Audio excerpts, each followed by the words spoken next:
تمہارے جتنے بھی اعمال ہیں وہ پھر اس دن مخفی نہیں رہیں گے، آشکار ہو جائیں گے، وہ سب کے سامنے پیش کیے جائیں گے۔ اور سب سے بڑی بات یہ ہے کہ اللہ کے سامنے اعمال کو پیش کیا جائے گا۔ رب کے سامنے ہم اپنے اعمال کو لے کر کیسے کھڑے ہوں گے، یہ ہمیں اور آپ کو سوچنا ہے۔ بہرحال اس میں جو ایک لفظ آیا ہے تو رزون کے معنی ہوتے ہیں کسی چیز کو دکھانا یا کسی چیز کو پیش کرنا، ٹھیک ہے؟ تو یہاں اللہ یہ کہہ رہا ہے کہ وہ ایسا دن ہوگا جس دن تم پیش کیے جاؤ گے خدا کے سامنے، تمہارے نامہ اعمال پیش کیے جائیں گے خدا کے سامنے، اور اس دن کوئی چیز مخفی نہیں رہے گی، ساری چیزیں آشکار کر دی جائیں گی، اللہ سارے اسرار۔ اور اللہ نے ایسی ہی بات سورہ طارق کی آیت نمبر 9 میں بھی کی ہے، اور فرمایا یوم تبل السرائر، یعنی وہ دن ایسا ہوگا کہ سارے اسرار، سارے راز کھول دیے جائیں گے، آشکار کر دیے جائیں گے، صحیح؟ تو اور کیا صرف اعمال پیش کیے جائیں گے اللہ کے سامنے؟ نہیں، بلکہ اللہ کے سامنے انسان کے اعمال، انسان کی صفات، انسان کے جذبات، انسان کی نیتیں، سب کچھ کھل کر سامنے آ جائے گا۔ پھر ہم اور آپ اللہ کا سامنا کیسے کریں گے؟ اور پھر آیت نمبر 19 میں اللہ نے کہا فَأَمَّا مَنْ أُوتِيَ كِتَابَهُ بِيَمِينِهِ فَيَقُولُ هَاؤُمُ اقْرَءُوا كِتَابِهِ، ٹھیک ہے؟ کتاب یعنی کیا کہ ترجمہ اس کا یہ ہے کہ لیکن وہ شخص جس کا نامہ اعمال اس کے دائیں ہاتھ میں دیا جائے گا، وہ فرط مسرت اور فخر کے ساتھ پکار کر کہے گا اے اہل محشر لو میرا نامہ اعمال پڑھو۔ یعنی اس میں یہ کہا جا رہا ہے کہ کچھ لوگ ایسے ہوں گے روز محشر جب یہ سارے لوگوں کو پیش کیا جائے گا تو اس وقت کچھ لوگوں کے ہاتھ میں نامہ اعمال دیے جائیں گے اس طرح کہ ان کا نامہ اعمال ان کے سیدھے ہاتھ میں ہوگا، جن کو اصحاب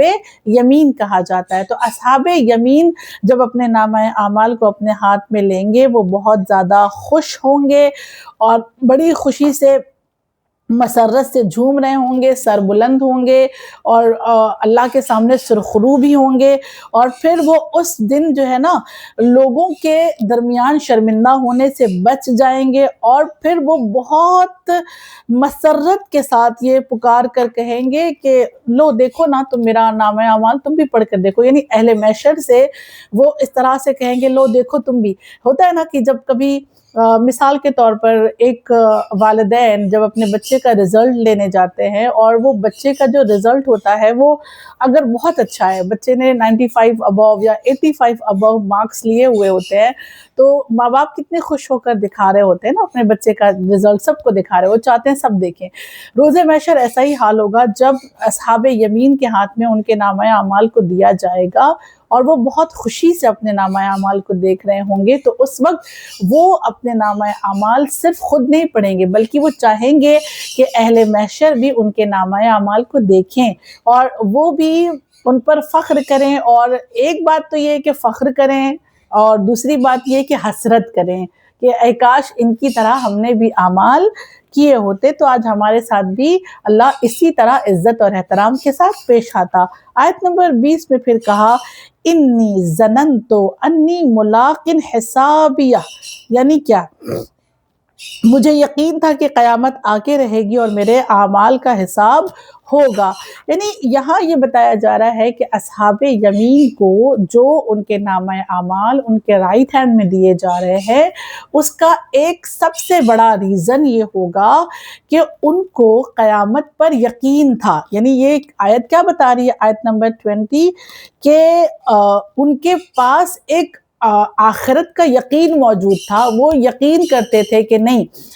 محشر ہو کر رہے گا، قیامت ہو کر رہے گی، حساب و کتاب ہو کر رہے گا، اور جب وہ یہ یقین رکھتے تھے ظاہر سی بات ہے جن کو قیامت کا یقین ہوگا وہ اس یقین کے ساتھ اپنے اعمال کو ٹھیک کریں گے۔ دیکھیں جن کے اعمال کہیں نہ کہیں خراب ہیں ان کے اندر قیامت کا یقین بھی بہت خراب سا ہے، یعنی وہ یہ سمجھتے ہیں کہ پتہ نہیں ہوگا نہیں ہوگا، اور ہوگا بھی تو کیسے ہوگا، اللہ کیسے لے گا، اور پھر ہو سکتا ہے اللہ ہم کو معاف کر دے۔ تو وہ قیامت کے حساب و کتاب کا جب یقین صحیح سے نہیں رکھتے نا تو اس وجہ سے وہ گناہ کرتے ہیں۔ مگر اصحاب یمین وہ ہوں گے جنہوں نے قیامت کا بڑا حساب رکھا ہوگا، یقین رکھا ہوگا، جس کی وجہ سے انہوں نے اپنے اعمال کو درست کیا ہوگا۔ آیت نمبر 21 میں پھر کہا کہ فَهُوَ فِي عِيشَةٍ رَاضِيَةٍ، یعنی کیا ترجمہ اس کا یہ ہے کہ وہ ایک کامل پسندیدہ زندگی میں قرار پائے گا۔ پھر اصحاب یمین کو کیا دیا جائے گا؟ اصحاب یمین کے لیے ایک تحفہ یہ ہوگا کہ ان کو جنت میں ایک مکمل زندگی دی جائے گی، ایک کامل زندگی دی جائے گی۔ اس دنیا میں ایک انسان کتنا بھی بڑا آدمی بن جائے، کتنی بھی ترقی کیوں نہ کر لے، لیکن وہ کبھی بھی کامل نہیں ہوتا، مکمل نہیں ہوتا، اس میں کسی نہ کسی چیز کی کوئی نہ کوئی کمی موجود ہوتی ہے۔ ہر انسان کے پاس کامل خوشیاں نہیں ہے، کہیں نہ کہیں کوئی نہ کوئی کمی ہے، مگر جنت ایک ایسی جگہ ہے جہاں پر بندوں کو ایک کامل نعمت دی جائے گی، جہاں ان کو کسی چیز کی کوئی کمی نہیں ہوگی۔ اور پھر وہ کامل زندگی کے ساتھ ایک چیز کیا ہوگی ان کے پاس؟ آیت نمبر 22 میں کہا فی جنت عالیہ، ایک عالی جنت، ایک بہت بلند مقام رکھنے والی جنت ان کو دی جائے گی۔ اچھا، جب اللہ نے یہ کہہ دیا کہ ان کو مکمل زندگی دی جائے گی، تو مکمل زندگی میں تو جنت آ جاتی ہے نا، لیکن پھر بھی اللہ نے جنت کو الگ سے مینشن کیا کہ نہیں، کامل زندگی کا مطلب یہ نہ سمجھ لینا کہ ان کو جنت میں داخلہ نہیں ملے گا، بلکہ ان کو اعلیٰ ترین جنت میں جگہ دی جائے گی۔ اور پھر آیت نمبر 23 میں کہا قطوفها دانیہ، جس کے پھل دسترس میں ہوں گے، یعنی ایسی جنت ہوگی جہاں ہر طرح کا پھل موجود ہوگا، اور وہ پھل کیسا ہوگا؟ دسترس میں، یعنی ان کی پہنچ میں، دسترس کہتے ہیں پہنچ میں۔ ہر ایک جنت والا ایسا ہوگا کہ جو جس پھل کی آرزو کرے گا اس کو وہ پھل حاضر کر کے اس کے سامنے پیش کر دیا جائے گا۔ ہم نے کئی بار ان آیات کو پڑھا ہے، اس طرح کی بہت ساری باتیں ہم پڑھ چکے ہیں پہلے بھی، کہ جنت کی نعمتوں میں سے ایک نعمت یہ ہے کہ ہر طرح کا پھل ہوگا، اور جس پھل کو کھانے کا دل چاہے گا وہ پھل انسان کے سامنے آ جائے گا، وہ ڈال لٹک جائے گی، اور انسان کو توڑنے کی بھی ضرورت نہیں پڑے گی، وہ ڈائریکٹ ڈال کے ذریعے سے نا اپنے منہ میں وہ پھل ڈال سکے گا۔ یعنی اس طرح سے وہاں پر جنت میں لوگوں کی تواضع یا یہ کہا جائے ان کی مہمان نوازی اللہ کرے گا انشاءاللہ۔ آیت نمبر 24 میں یہ کہا گیا کہ پھر ان کو جب یہ ساری فیسلٹیز دے دی جائے گی تو دینے کے بعد ان سے کہا جائے گا کلو واشربو، کھاؤ اور پیو، ہنیم بما اسلفتم فی الایام الخالیہ، یعنی اور کہا جائے گا مزے مزے سے کھاؤ اور پیو، یہ ان اعمال کا بدلہ ہے جنہیں تم نے انجام دیا ہے، یعنی ان کو یہ تمام نعمتیں دی جائیں گی، تمام فیسلٹیز دی جائے گی، اور دی جانے کے بعد یہ کہا جائے گا کہ یہ سب کچھ تمہارے لیے ہے، اس کو آرام سے کھاؤ پیو، اور یہی اب تمہاری زندگی ہے، کیونکہ وہ زندگی آخرت کی جو ہوگی جنت کی وہ ابدی ہوگی نا، وہ کبھی ختم نہیں ہونے والی ہوگی۔ اللہ کہے گا یہ جو تم نے دنیا میں نام کمایا تھا، یا دنیا میں جو تم نے نیکی کمائی تھی، یا دنیا میں جو تم نے اعمال انجام دیے تھے، اس کا آج تمہیں یہ اجر دیا جا رہا ہے۔ سبحان اللہ، پروردگار عالم اس طرح سے اصحاب یمین کے ساتھ عزت اور احترام والا جنت میں سلوک کرے گا۔ اور اصحاب یمین کون ہیں؟ اس کے لیے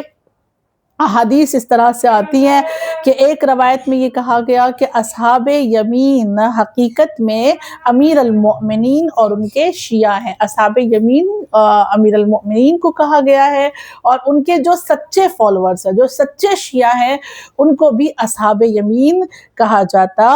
ہے۔ صحیح ہے۔ اور یہاں ایک یہ بھی سوال دیا گیا ہے کہ کیا ضرورت ہے کہ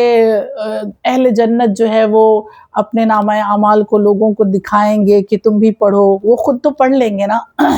تو جب وہ لوگوں کو دکھا رہے ہوں گے تو اصحاب یمین کیا ایسے ہوں گے کہ ان کے نامہ اعمال میں کوئی ایک چھوٹا سا گناہ بھی نہیں ہوگا، جو اتنی خوشی سے وہ دکھا رہے ہوں گے اپنے نامہ اعمال؟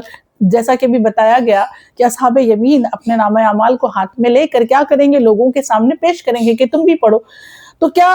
ان کے نامہ اعمال میں چھوٹی سی بھی غلطی نہیں ہوگی، چھوٹا سا بھی گناہ نہیں ہوگا؟ ہر انسان خطا کا پتلا ہے، تو وہ کیسے اس طرح سے نا بہت غرور کے ساتھ یا فخر کے ساتھ اپنے نامہ اعمال کو پیش کریں گے؟ یہ سوال ائمہ سے کیا گیا تھا اور نبی سے کیا گیا تھا، تو نبی نے اس کا جواب یہ دیا کہ اصحاب یمین جو ہوں گے، جب ان کے نامہ اعمال کو خدا کے سامنے پیش کیا جائے گا تو اللہ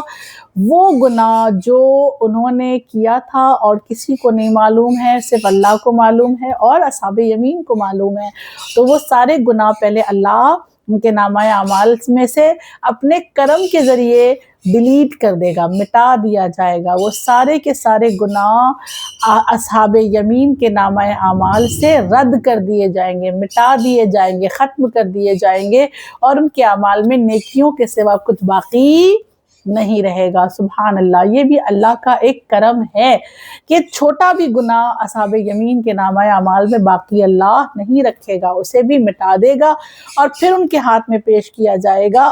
تبھی تو وہ فخر کے ساتھ اللہ کے سامنے کھڑے ہو سکیں گے اور لوگوں کو اپنے نامہ اعمال پیش کر کے دکھا سکیں گے اور کہیں گے کہ تم بھی میرے نامہ اعمال کو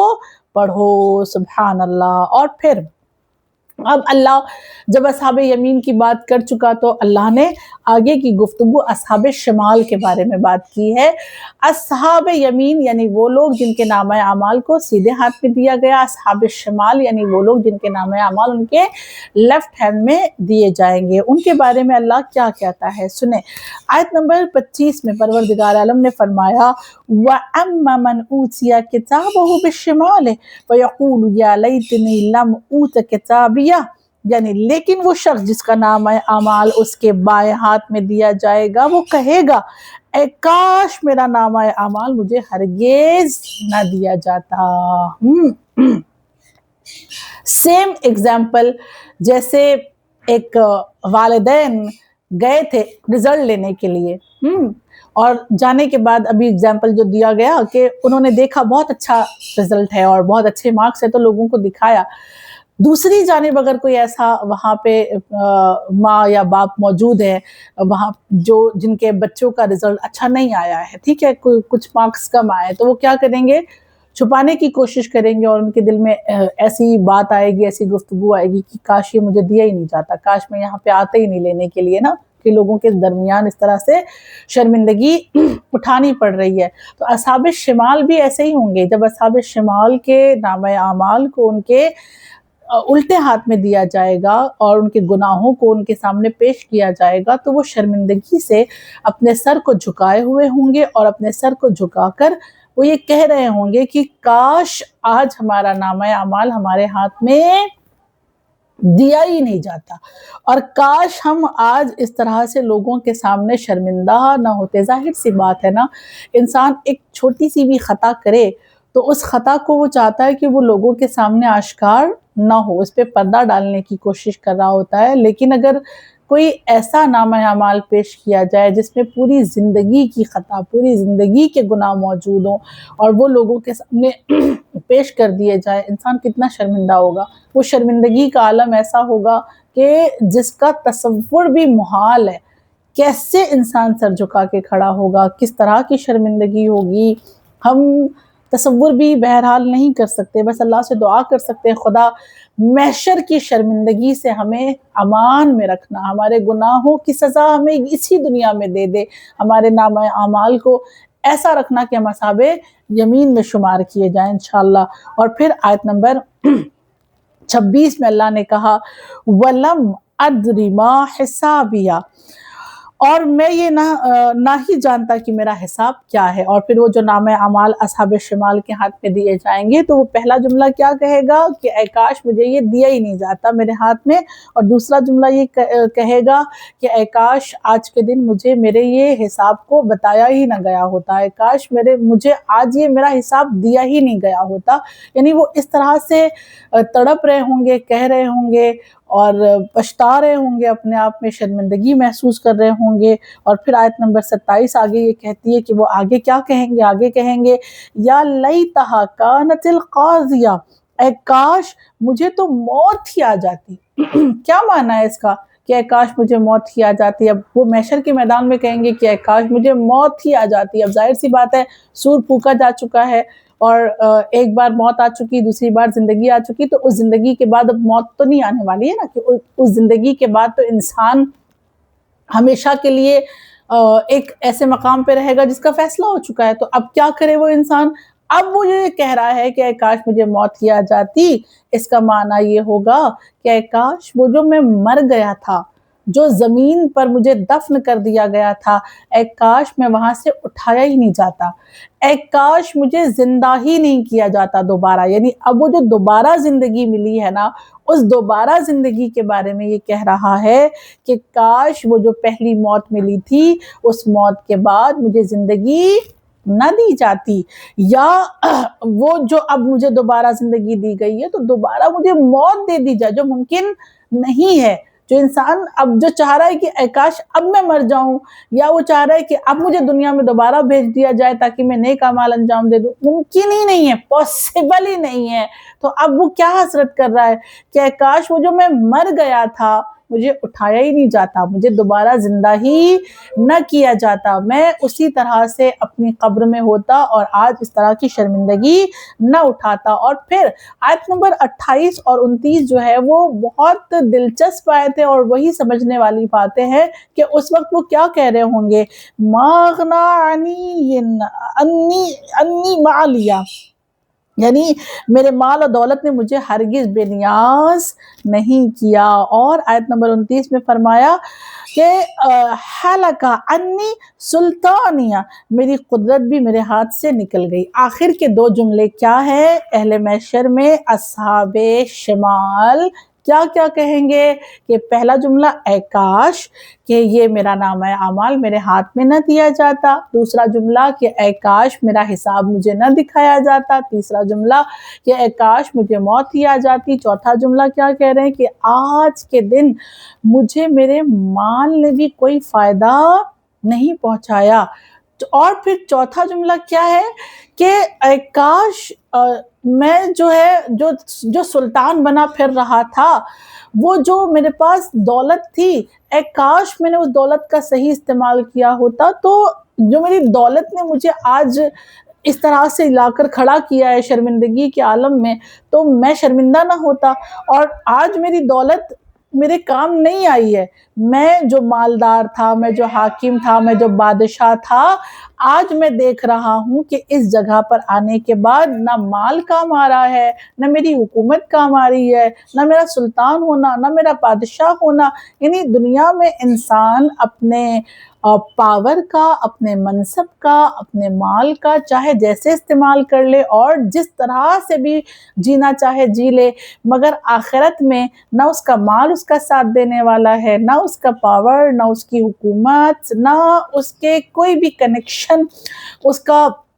ساتھ دینے والے. جو کچھ بھی کام آئے گا اس کے اعمال. تو وہ حسرت کر رہا ہوگا، ہاتھ مل رہا ہوگا کہ اے کاش میری دولت آج میرے کام آتی جو میرے کام آج نہیں آ رہی ہے. اسی لیے امیر المؤمنین کا ایک خوبصورت سا جملہ بھی ہے. مولا فرماتے ہیں کہ روز محشر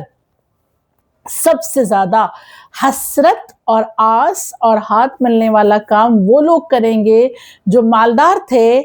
اپنے ہاتھوں سے خرچ کر کے نیکی نہیں کی، دنیا سے چلے گئے اور ان کے مال سے کسی اور نے نیکی کما لی اور محشر کے میدان میں وہ ان سے بھی آگے نکل گئے. تو وہ حسرت کر رہے ہوں گے کہ میرے مال سے، میری دولت سے یہ نیکی کر کے آگے نکل گئے اور میں اپنی دولت سے کچھ نہیں کر سکا، میری دولت میرے کام نہیں آ سکی. خیر، یہ وہ آیتیں ہیں جو ہمارے لیے عبرت ہیں، یہ وہ آیتیں ہیں جو ہمیں درس دے رہی ہیں، ہمیں بتا رہی ہیں کہ قیامت آ کر رہے گی، ہمیں پھر سے زندہ کیا جائے گا، ہمیں اللہ کے سامنے کھڑا کیا جائے گا، اور یہاں اس دنیا میں ہمارے پاس جو کچھ بھی ہے وہ محشر میں ہمارے کام آنے والا نہیں ہے سوائے ہمارے اعمال کے. کچھ واقعات یہاں پر بتائے گئے ہیں کہ کون کون سے لوگ ایسے تھے. بہت سارے لوگ تھے، ان میں سے 2-3 لوگوں کا یہاں پہ تذکرہ کیا گیا ہے کہ وہ کون سے لوگ تھے. جنہوں نے اپنی زندگی کے آخری لمحات میں ان آیات کو پڑھا ہے اور لوگوں کے درمیان ان آیات کو پڑھ کر سنایا اور ان کو بتانا چاہا کہ جیسے آج ہم بے یاس اور حسرت اور بے امید دنیا سے جا رہے ہیں، تم اپنے مال کا صحیح استعمال کرنا، جس میں سے ایک سب سے بڑا نام خراسان میں ہارون رشید کا ہے۔ ہارون رشید شدید بیمار ہوتا ہے، بہت بڑی اس کو بیماری لگ جاتی ہے اور وہ عجیب کیفیت میں ہوتا ہے، درد میں ہوتا ہے۔ بہت سارے طبیب کو بلایا جاتا ہے کہ ہارون رشید کے لیے کچھ کیا جائے اور اس کا کچھ علاج کیا جائے۔ تو جو طبیب ہوتا ہے وہ طبیب کہتا ہے کہ جتنے بھی بیمار ہیں وہ بیمار لوگ، اور جتنے بھی صحیح و سالم لوگ ہیں وہ سارے کے سارے لوگ ہیں نا اپنے ایک بوٹل میں سارے کے سارے تھوڑا تھوڑا پیشاب لا کر دیں، جیسے ٹیسٹ ہوتا ہے نا، جیسے یورین ٹیسٹ ہوتا ہے، تو وہ یورین اس نے سب سے منگوایا اور ہارون رشید کا بھی منگوایا، یعنی اور مکس کر کے رکھ دیا، یعنی اس میں سب مکس تھا، کسی کو نہیں پتا تھا کہ کون سا کس کا ہے، بس ہارون رشید والا ایک معلوم تھا کہ ہاں یہ اسپیشل جو ہے وہ اسی کا ہے۔ جب سارے کے سارے رکھے گئے تو رکھنے کے بعد طبیب نے، ڈاکٹر نے بہت غور سے سارے کے سارے بوٹل کو دیکھا جس میں یورین بھرا ہوا تھا، تو جس میں ہارون رشید کا یورین تھا اس کو دیکھ کر ڈاکٹر یہ کہتا ہے، وہ طبیب اس دور کا یہ کہتا ہے کہ یہ جس کا بھی بوٹل ہے اس سے جا کر کہہ دو کہ وہ اپنی وصیت کر لے، اس لیے کہ اب اس کی زندگی ختم ہونے والی ہے۔ اچھا، اب لوگوں کو تو پتہ چل گیا کہ یہ کس کا ہے، گئے دوڑتے ہوئے ہارون رشید کے پاس آئے اور آنے کے بعد کہا کہ طبیب نے ایسا ایسا کہا ہے کہ آپ جو ہے اپنی وصیتیں کر لو۔ اب ہارون رشید نے یہ سننے کے بعد سب سے پہلے عربی میں ایک شعر پڑھا ہے، اور وہ شعر اس طرح ترجمہ ہے اس کا کہ طبیب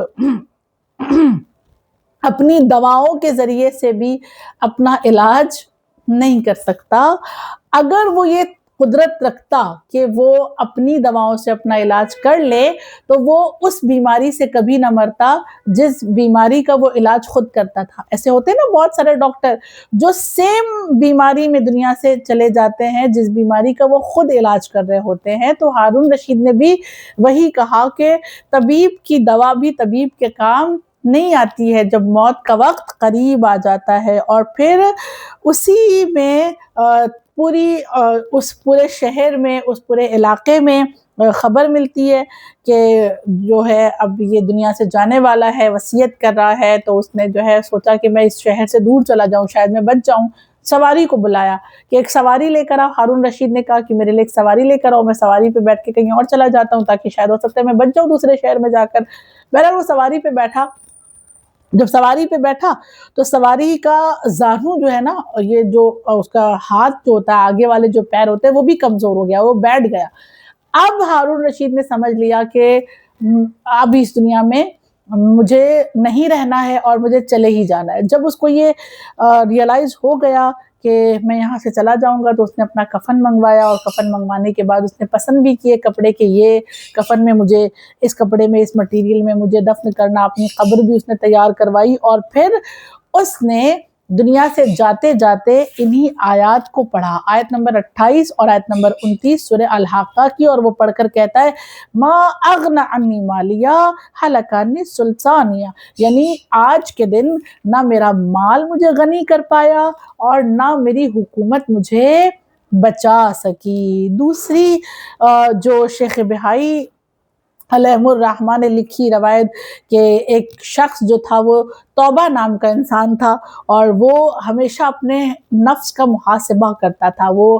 اکاؤنٹیبلٹی کرتا رہتا تھا، ہمیشہ اپنے آپ کو جو ہے نا وہ دیکھتا تھا کہ میں سیلف اکاؤنٹیبلٹی جو ہے نا بہت ضروری ہوتی ہے، تو وہ ہمیشہ کرتا رہتا تھا۔ ایک دن وہ بیٹھے ہوئے دیکھتا ہے کہ میری عمر کتنی ہے،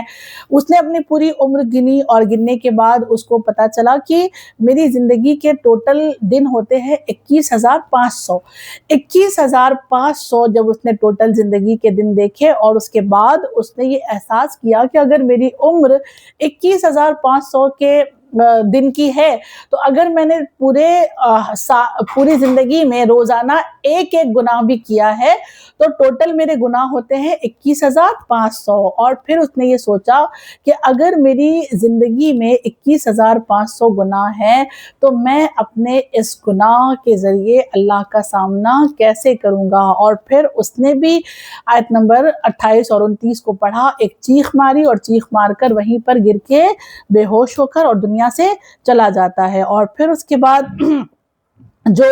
بہت ہی زیادہ مشہور ایک عالم گزرا ہے، یا یوں کہہ دیا جائے بہت بڑا حاکم گزرا ہے، بہت مالدار انسان گزرا ہے، وہ اسد الدولہ، آپ لوگوں نے نام سنا ہوگا۔ اس کی بھی جب موت کا وقت آیا تو اس نے بھی ان آیات کو پڑھا، اور آیات کو پڑھنے کے بعد اس نے کہا ما اغنا انی مالیہ ہلک عنی سلطانیہ، یعنی آج کا وہ دن ہے کہ جب نہ میرا مال میرے کام آیا ہے اور نہ میری حکومت، میری حاکمیت، سب کچھ ختم ہو گئی اور کچھ بھی میرے کام نہیں آیا۔ اللہ سے دعا کریں پروردگار عالم ہمارا جو مال تو نے ہمیں عطا کیا ہے، ہم اس مال کا صحیح استعمال کر سکیں اور اپنے مال کو آخرت کے